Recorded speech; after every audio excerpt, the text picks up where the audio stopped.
the most wanted man in America, John Dillinger. Before superheroes filled comic books, before action stars lit up the silver screen, America already had its outlaw legend. A man who robbed banks with style, who escaped prison with trickery, and who humiliated the FBI at every turn. He wasn't a hero. He wasn't a savior. He was something far more dangerous, a criminal who became a celebrity. His name was John Dillinger. Born in 1903 in Indianapolis, Dillinger grew up restless, rebellious, and angry at authority. By his 20s, he was already in prison for robbery. But prison didn't break him. It trained him. Inside, he studied the craft of crime from seasoned gangsters.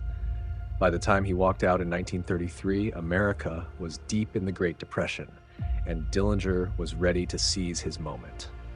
Banks had become the villains of the people, foreclosing on farms and homes. When Dillinger stormed through their doors, pistol in hand, some didn't see a criminal, they saw revenge.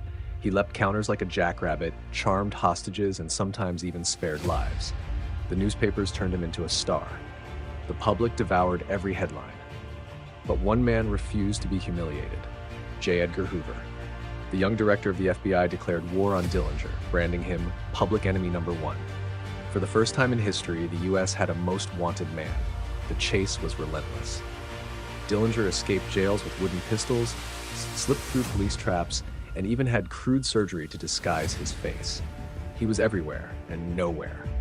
Each escape embarrassed the FBI more.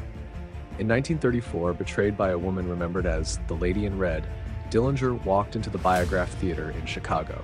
As he stepped back into the warm night air, federal agents closed in. A burst of gunfire ended it all. John Dillinger, America's most wanted man, lay dead at just 31 years old. Crowds swarmed the scene, newspapers screamed the news, and J. Edgar Hoover claimed victory.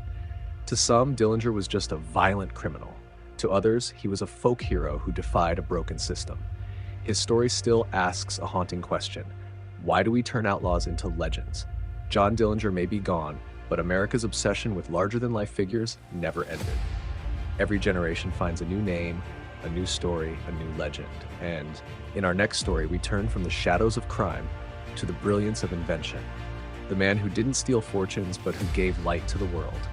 Thomas Edison, the man who discovered the light bulb.